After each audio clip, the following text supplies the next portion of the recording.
There is always a rainbow when the sun is shining behind a tree.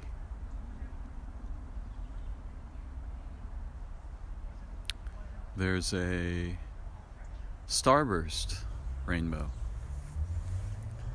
Now, I'm not sure whether this camera captures that effect very well, but my eyes do. In my eyes, it's a quite astonishing thing, and I suspect in the camera it is not. I'll have to look later.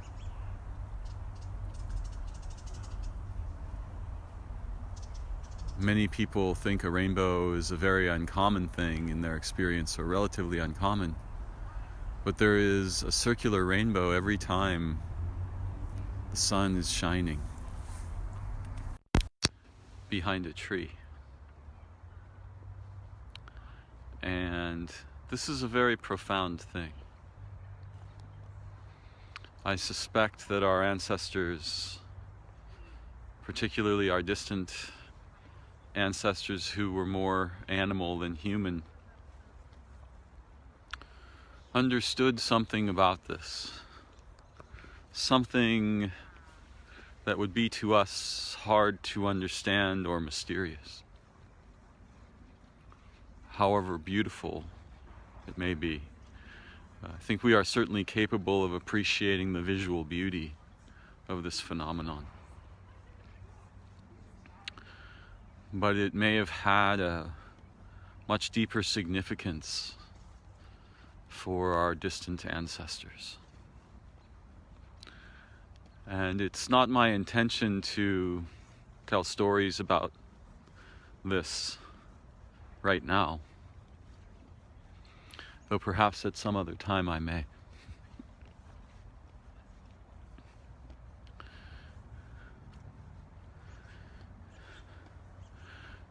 Today I've been reflecting on two linked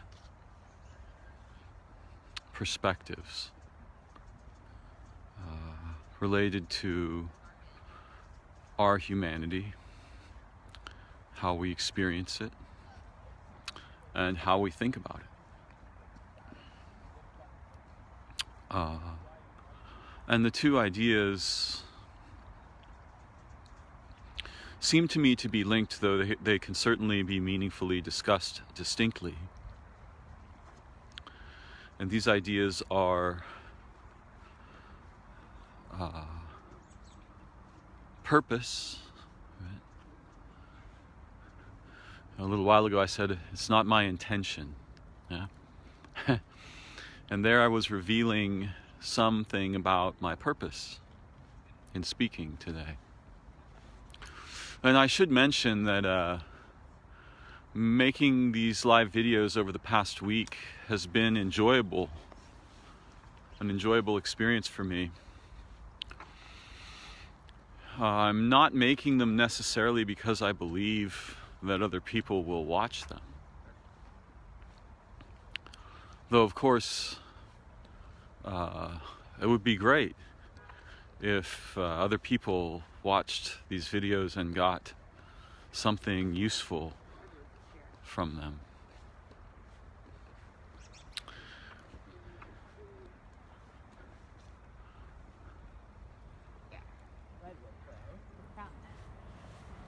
That would be wonderful.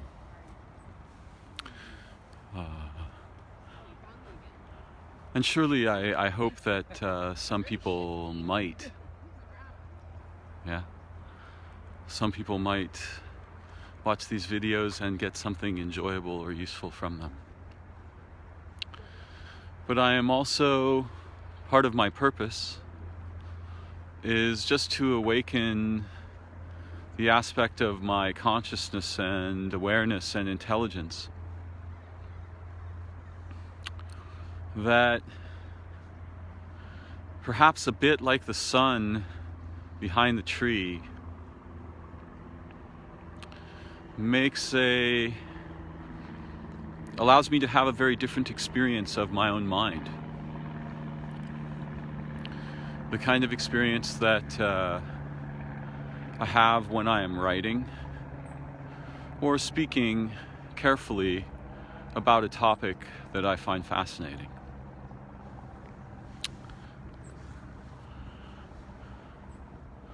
So one aspect of my purpose is to share with others, but another aspect is to simply place myself in a context where my mind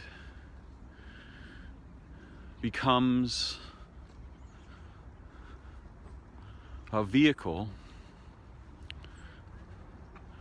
that I can ride in to learn, to grow, to acquire new perspectives.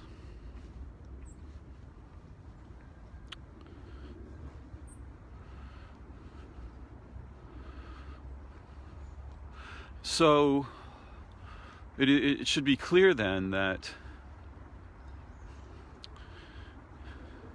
when I begin to make one of these little live videos, I am intentionally shifting the context for my mind and my awareness and my thought and my perspective, my interest, my focus. Yeah. Here in the garden,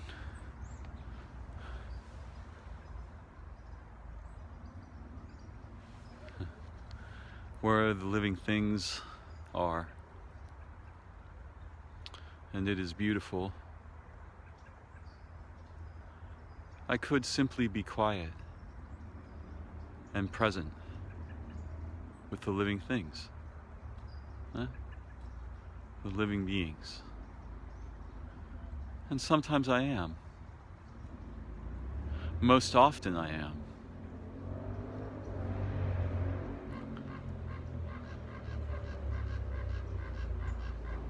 There's a lot of contrast between the roar of the motorcycle and the gentle music of the birds. There's a lot of contrast there. This robin is rather interested in me. I think it wasn't really sure whether I was alive or not until I moved. And then it became sure.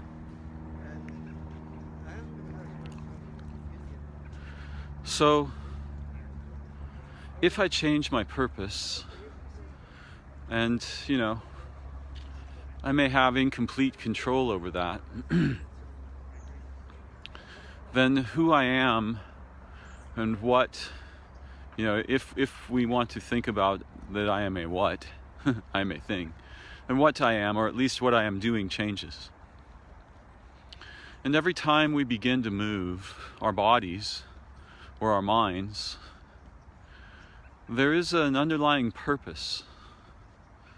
Now, we may not always be conscious of this, and sometimes there are layers of purpose, right? I might have the purpose to go to the store, but it's not because I have the purpose to go to the store, right? I don't suddenly think, oh yes, going to the store, this will be very fulfilling, and no, that's not what happens. There's an array of sub-purposes, yeah? Either I desire something to consume, or some tool, or some clothing, some object, or, I have to replenish.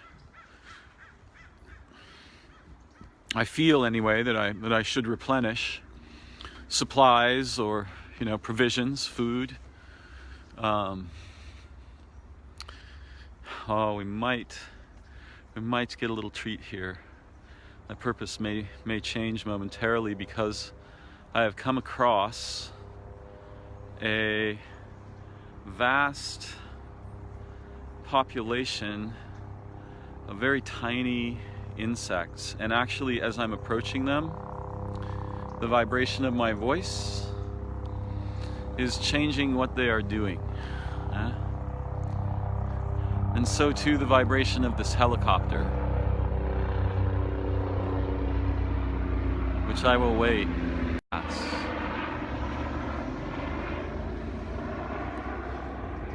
This is one of the larger swarm arrays I have seen, and it's not clear to me whether or not the camera is going to capture it very well.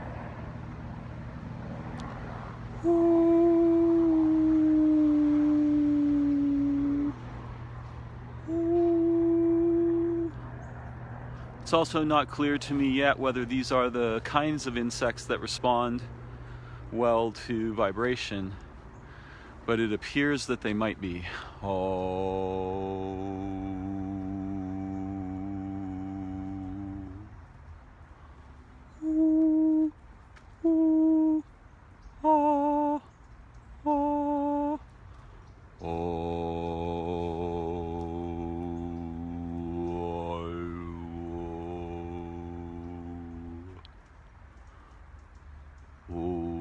Lower tones seem to slow them, and they change their movements with the tonality of my voice. I've always found this kind of magical and fascinating. And this chance encounter, it's really astonishing what I can see with my eyes. The camera does not capture it, but every change in my voice, every word, transforms the dance of these insects, as if we form together a unity that only moments ago did not exist. Now, of course, I could simply have maintained my original purpose and walked past them. But I love this phenomenon and find it quite non-ordinary. Yeah. Now, I'm sure that it's conceivable that one could explain it with, physics or something like this. Oh,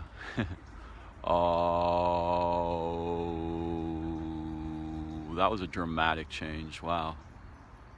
Oh.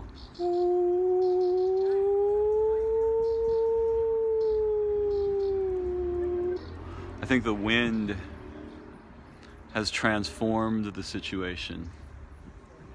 And this brings up context. Yeah? Context changes, identity and relationships change. So that purpose and context radically transform us.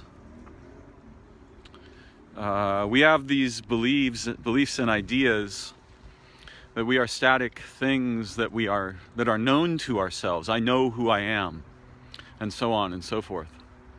But when you find yourself in an unfamiliar or unexpected context,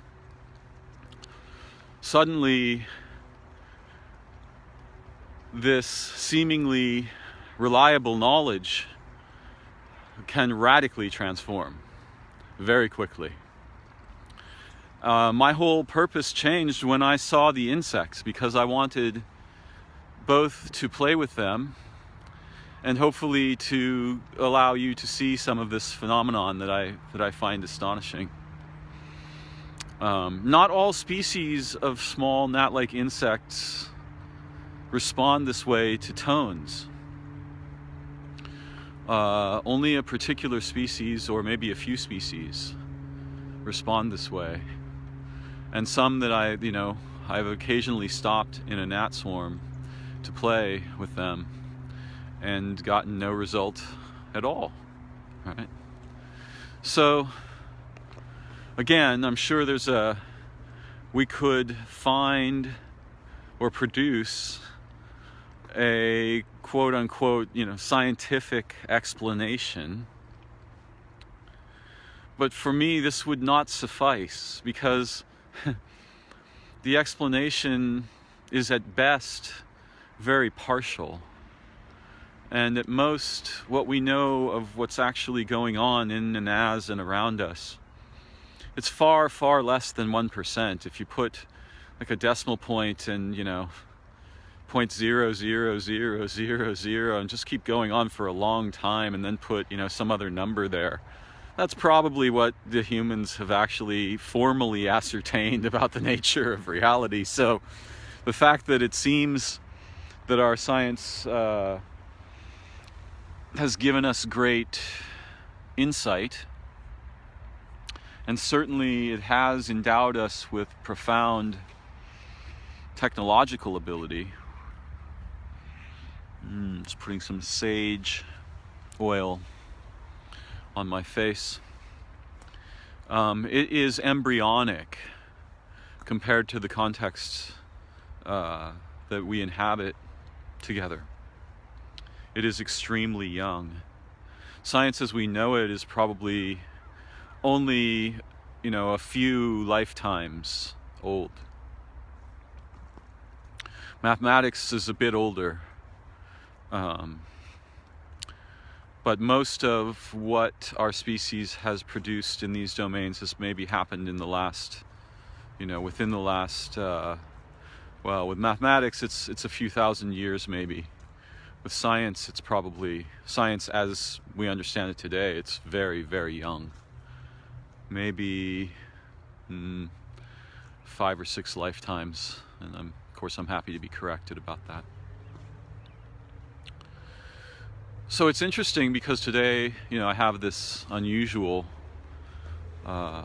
orientation, which is that I have the purpose in mind to speak about the nature of our relationship with purpose and how the combination of purpose and context produces different versions, different potential embodiments or enactions of ourselves. Yeah. This is the frog sneaking pond here that I love. And on warm days, I attempt to very carefully sneak up on frogs just because I wish to see them, and they're extremely sensitive to movement. But it's not a very warm day, and it's been some time since I've seen any frogs. If one does not move extremely slowly, you will not see the frogs because they will see you first and jump into the water. So sometimes when I come here, my purpose radically alters what I am doing and who I am, because I will begin to move more slowly than I would ever move anywhere else. And it's very challenging to move that slowly because there are nearly no contexts in our modern lives where we move with such incredible slowness that other living things might not be able to tell we are there. I suspect that long ago, hunters had to master similar skills. Trust me when I tell you they are difficult. The frogs have taught me. My relationship with the frogs have taught me how very difficult it can be to move slowly enough that either they do not detect me or they do not consider me a threat. Now, of course, some animals, when they perceive a potential predator, rather than fleeing, they will freeze. These frogs rarely exhibit that behavior.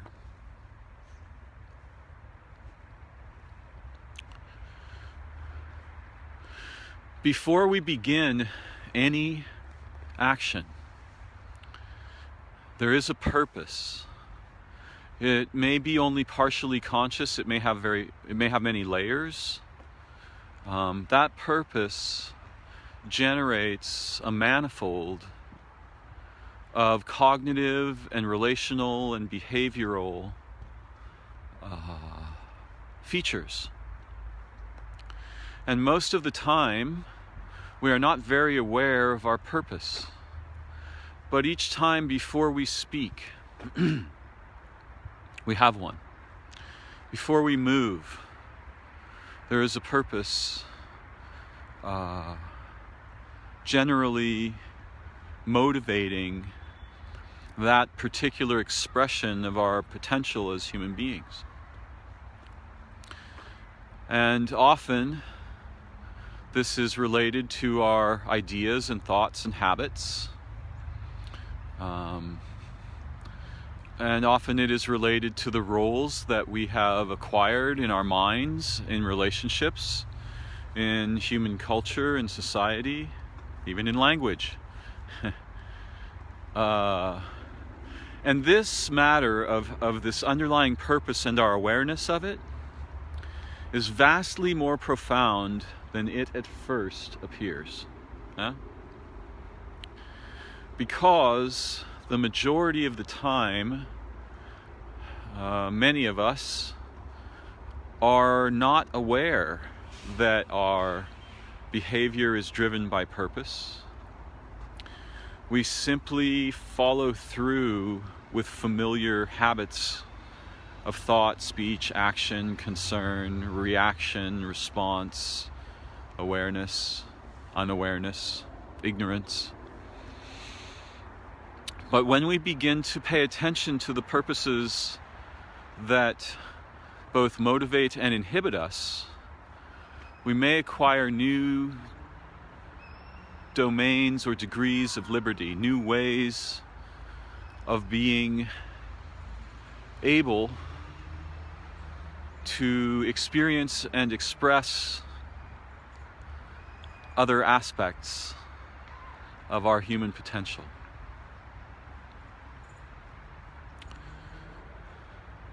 The context plays a big role in this. And in the past, I've often made my videos in my home, but now I'm preferring to make them outside.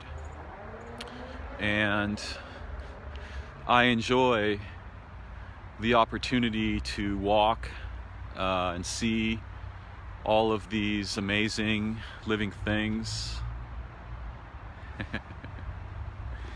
here.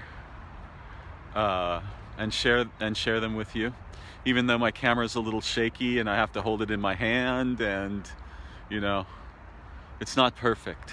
The vertical perspective isn't as good as the horizontal perspective, in my view.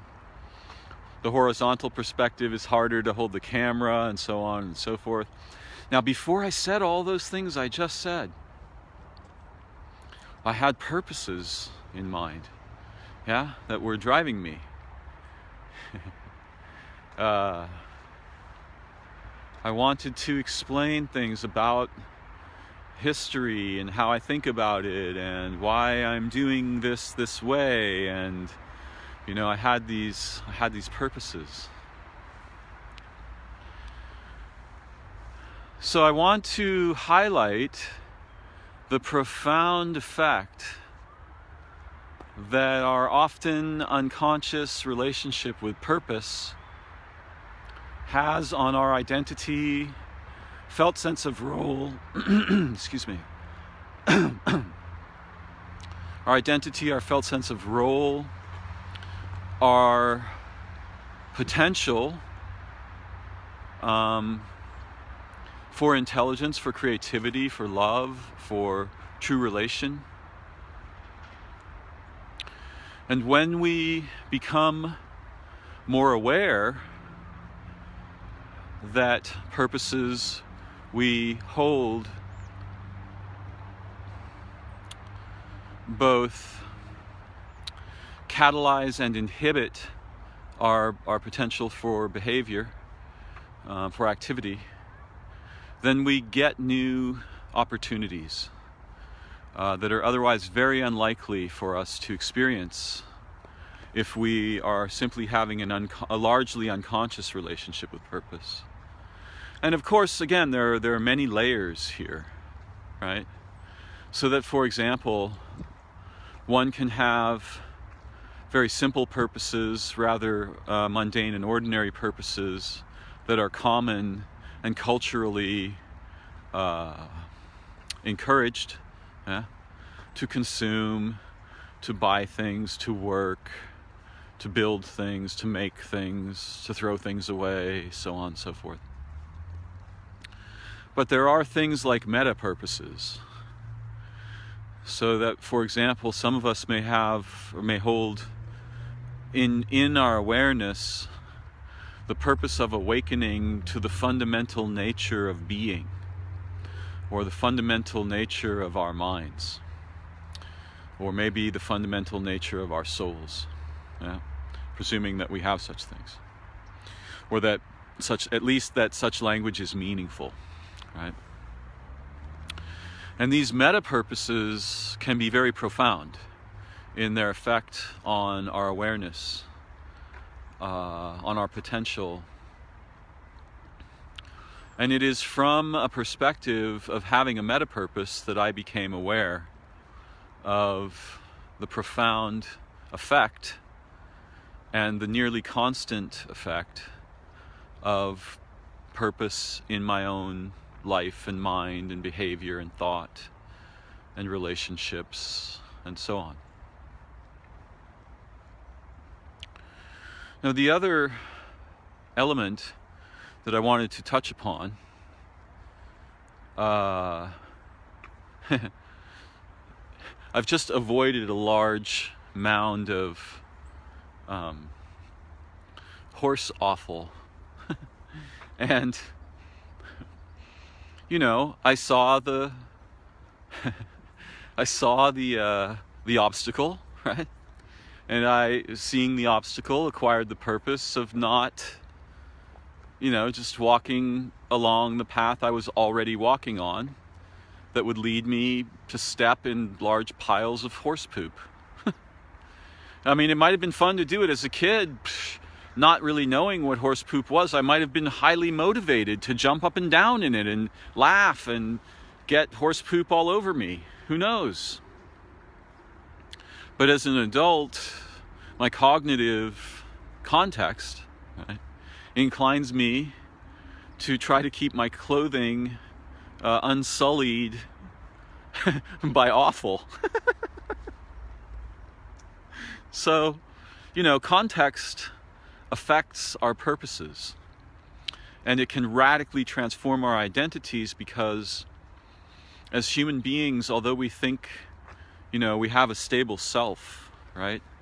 An I that is known to me. In fact, what we really more accurately may have, if we have anything at all, it's not clear that these are possessions. In fact, that idea is a linguistic metaphor common to English, but not common to all other languages. There are many languages that they don't frame qualities of being or relation as possessions, right? There are other ways of framing them.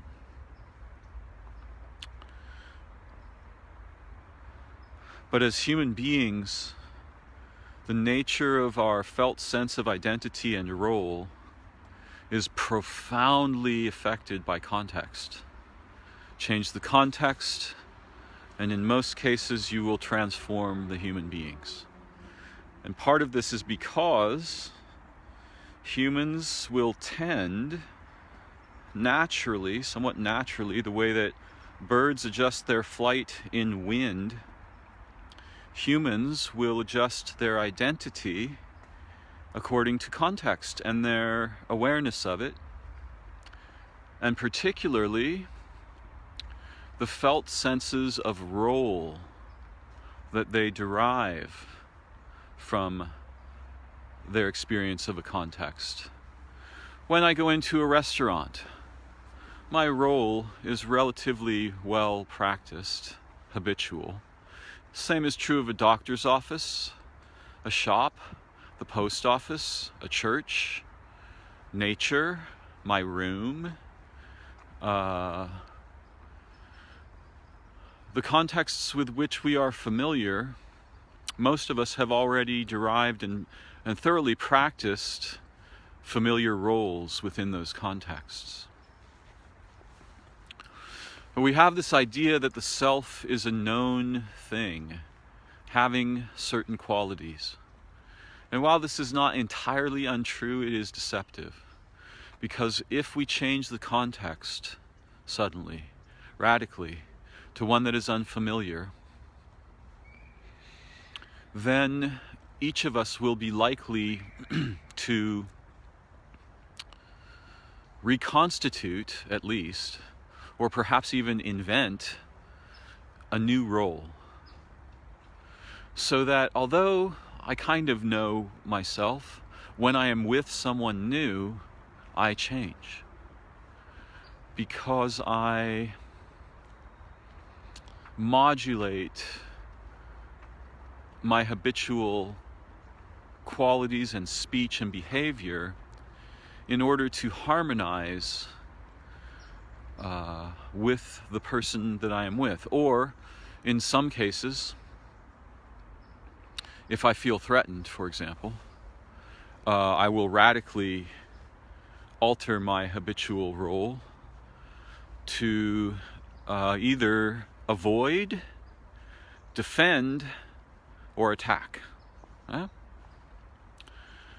And this has been common for human beings throughout, I imagine, all of our history.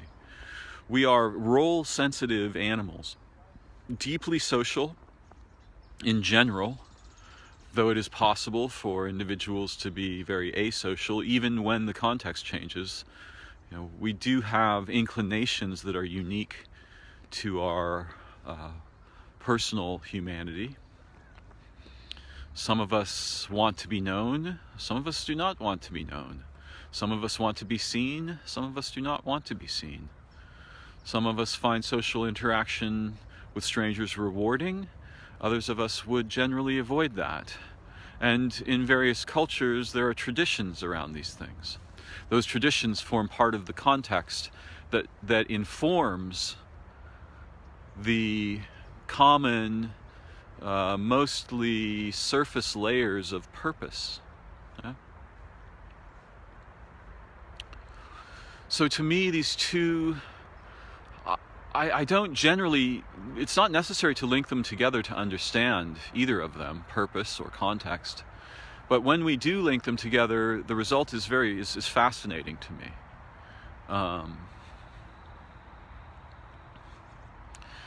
I marveled, I recall when I first became capable of being more or less aware of my own underlying purposes that motivated my activity, it was a staggering awakening. Because all my life I had been largely unaware of that. Of course I understand that, if I decide to go to the store, I have the purpose to go to the store. That's a different thing from understanding the purposes and being aware of the purposes that motivate my speech or how I relate with someone while it's going on. Because most of the time that remains unconscious. And I'm not necessarily arguing that we should hand our purposive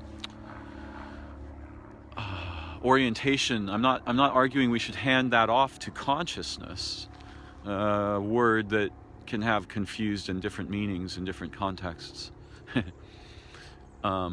Rather, I am highlighting the possibility of directing our awareness toward the underlying purposes that motivate our speech, our behavior, our ideas, our relationships, our beliefs, our actions, and so on. Gently, one doesn't have to be forceful about this.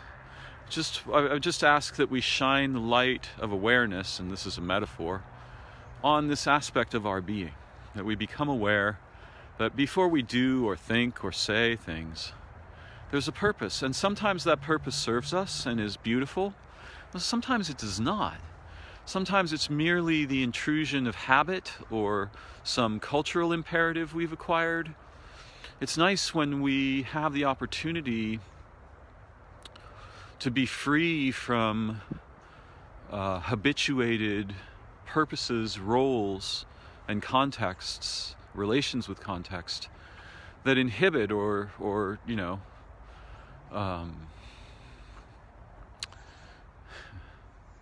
remove degrees of liberty that might otherwise be profoundly experienced and explored.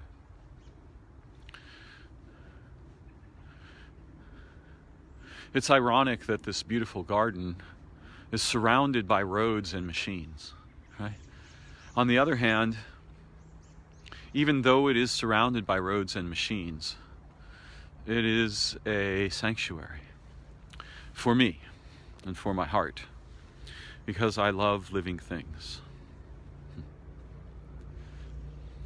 So this is a context for me in which deep reflection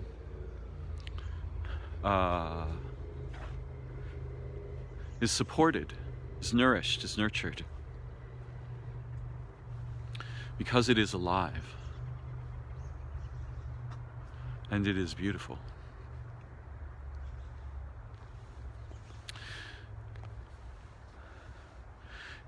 It's very surprising to discover how profoundly context affects identity for human beings. It seems to me, from what I have learned about this, that human beings derive their sense of identity and role from their sense of the contexts with which they are engaged or in which they are embedded. And this too is extremely profound, because if you can alter the context dramatically enough, the human being will experience an unexpected and often profoundly deep transformation of identity. Now, we would all experience this very regularly, except for the fact that the roles we acquire in our cultural context and in our daily behavior and situations are sticky. They're so sticky that it can take a while for them to wear off, right? And this is one of the reasons why sometimes when people are brought out into nature and do this thing we call camping, for the first few days, or maybe even a week or two, maybe you've heard stories about this, some of these people are miserable. They think this is a terrible torture. Why is this happening to me? I want to go back to where it's warm and there's television and grocery stores and so on. But often after, some time has passed and their habits have worn thin, the reverse happens. They don't want to go back, right? And this is because our experiences, because is a questionable word. One way to think about this is that as if, we acquire these sort of layers of habitual armor and role armor and identity armor, and it takes a while. We have to be in a new context for a while, and we have to be willing, to some degree, for those things to wear off, and then for us to be able to see, oh, my goodness, I am actually a very different animal than I thought I was. I have all these potentials that were not common to my previous experience. And so it's not always sufficient to simply change the context, though often you will see a radical transformation in a person's identity or behavior when the context suddenly shifts. And one of the most incredible places to see this is when there is a crisis. In a crisis, people get a good glimpse of their willingness to shift role. I've seen videos, for example, of a man who is in a mall, and he's there to shop, right? He's just there to go buy things, probably. And he's thinking of himself, he's thinking as a consumer thinks, right? Which stores do I want to go to? What am I looking for? What's on my list? How much money do I have? So on and so forth. And he notices that high above him, a small child has climbed up on the rail above an escalator, and the child slips off into free space. Now, suddenly, the man's role and identity completely transform, and on a good day, he manages to catch the child. And then everyone around him changes, right? All their roles change. Everybody changes, yeah? And they say this man is a hero, and, he's amazing and they want to reward him, and he probably has very mixed feelings about all of this. And I've heard, a man who's done this say things like, I only did what anyone would do. But anyone didn't do that. He was paying attention before the child fell. And no one else was, or if they were, they didn't know what to do. He placed himself in the role of rescuer. Yeah. And that, he's not doing that because he wants to take credit for it, right? Or get paid, or even to be rewarded. Although the experience of such roles is often intrinsically rewarding for those of us who are empathic or have, an altruistic heart. In other situations, you can see the opposite kinds of behavior. You can see that some man will see another man who represents some cultural potential that he finds threatening or despises, and will attack that, will transform from a person just walking down the street to a predator, right? A perpetrator, someone who's going to enact violence on another human being because something in them was triggered. Yeah.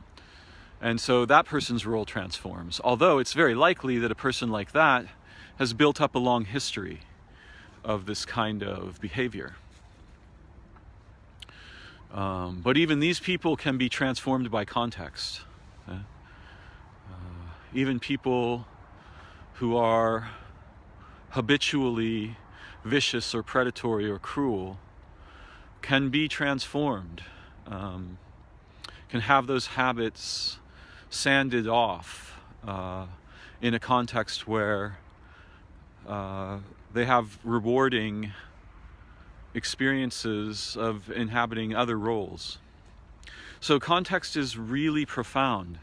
And when contexts are grim, we see both the worst, perhaps more of the dark side in general of human beings. Some people would argue this anyway because they have the purpose to argue that because they're attached to that idea, and that's why they argue that. They're habitually attached to the idea that, well, in a crisis, people just become animals, and that may be because they want to prepare for a situation in which that happens so that they're not caught helplessly unaware. But other people will rather naturally tell stories and assert that some of the most beautiful and profound aspects of our humanity will only emerge in a crisis where things are grim and there's terror and catastrophe and war, or poverty or disease or something very, very difficult to cope with. So context and purpose are very important to how we understand and experience our humanity, and being able to illumine these aspects of our human experience with awareness transforms our relationships with them, and will give us new opportunities to learn and understand and grow, and not just learn, but even to invent, right? To make something where there was before almost nothing, to create roles that are beautiful and meaningful, habitable, nurturing, alive, alike with the essence of our humanity, the essence of our intelligence, the essence of our potential, whatever this language may mean for you. And I find this fascinating, and I'm grateful just to have some time to reflect on this with you, even though, of course, I am here essentially by myself. I am imagining, because I have the purpose to do so, and because the context of, electronic communication in this mode creates this opportunity, right? I would not be having this conversation with myself, or I would not be inhabiting this role, right, of one who reflects upon these things, if I did not imagine interested others to whom I am speaking. Yeah, I certainly would not be having this conversation to myself alone. Like, I would not talk to my hand this way, right?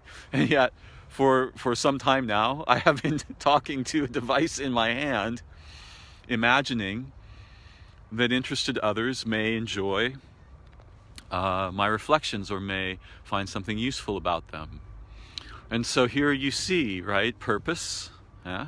I have some purpose in mind, and also context, right? We live in this weird technological context where I can hold a device in my hand and talk to distant others sort of at random, who I don't even know which ones will listen, if they will listen. But I will have a long, reflection with them. And for me, this is a kind of a journey, or it can be metaphorified as a journey, in which I walk or travel along a path from a place where I begin, from a place of departure toward a destination. Now again, this is a metaphor, although I am actually walking around, and I, will have a destination eventually. But I am grateful for those of you who may choose to travel with me, that we may learn together and grow together. And I would love to hear your thoughts or reflections on any of the matters that I've explored or touched upon. And hopefully, even when I make this video, my identity changes. If I watch this video later, to see how I did, my identity will change, right? The context will change, who I am, what I'm doing, what my purposes are, all of these things. So hopefully together we can learn to illumine these very important fundamental matters that underlie our experience of being human, and can help us understand the relatively insane cultures and contexts that we ordinarily encounter and participate in. Cultures and contexts, roles and relationships that are primarily representations of things that once were vital and now are commodities. They are consumables, or can be thought of in this way.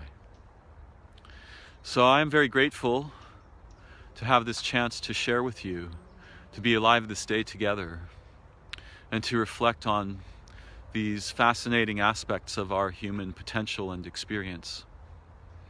And I hope you may find something enlightening or useful in